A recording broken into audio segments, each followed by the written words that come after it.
Normal ফিরনি তো আমরা সকলেই খেয়ে থাকি, কিন্তু এই গরমে আমের সিজনে আম ফিরনি বাড়িতে তৈরি করে খেলে কেমন লাগবে সেটা আমি আপনাদের করে দেখাবো। আপনারা দেখছেন স্বাদ ও স্বাস্থ্যকর আজকের রেসিপি আম ফিরনি। এই রেসিপিটির জন্য লাগছে পাকা আম। এখানে আমি 1 কেজি পাকা আম ব্যবহার করেছি। আমগুলোর খোসা ছাড়ানোর জন্য আমি 10 মিনিট জলে ভিজিয়ে রেখেছি, যাতে খুব সহজে আমের খোসাটা ছাড়িয়ে নিতে পারি। এবার আমের শাঁসগুলো এইভাবে বের করে নিলাম। এই শাঁসগুলো ফাইন পেস্ট করার জন্য মিক্সিতে ট্রান্সফার করে নিয়েছি। এবার হাফ কাপ মতন বাসমতি চাল আগে থেকে ভিজিয়ে রেখেছি। এই বাসমতি চালগুলো মিক্সিতে পেস্ট করে নিতে হবে। খেয়াল রাখবো পুরোপুরি পেস্ট করব না, কিছুটা দানা দানা থাকবে। এবার একটা কড়াই নিয়ে তাতে দিয়ে দিচ্ছি 750 ml দুধ। দুধটা একটু গরম হয়ে গেলে তাতে অল্প অল্প করে মিশিয়ে দেব পেস্ট করে রাখা বাসমতি চাল।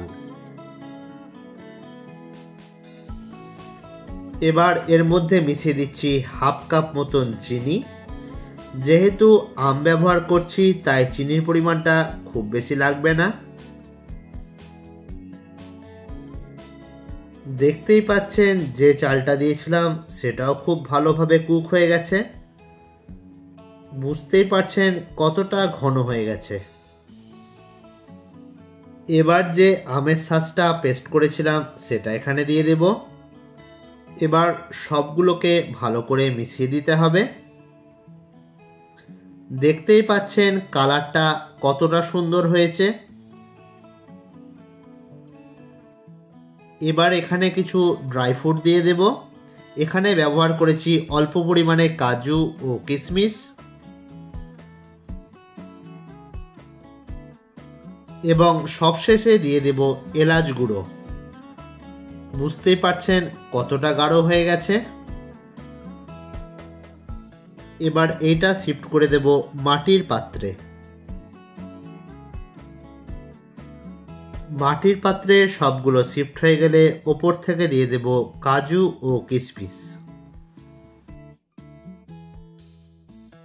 একটু ঠান্ডা হয়ে গেলে এই মাটির পাত্রগুলো ফ্রিজের মধ্যে ট্রান্সফার করে দেব।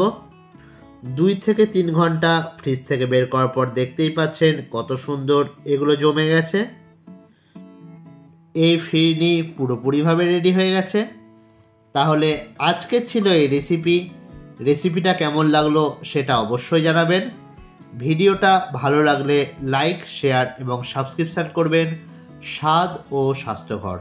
সকলে ভালো থাকবেন, সুস্থ থাকবেন। দেখা হচ্ছে পরের ভিডিওতে। ধন্যবাদ।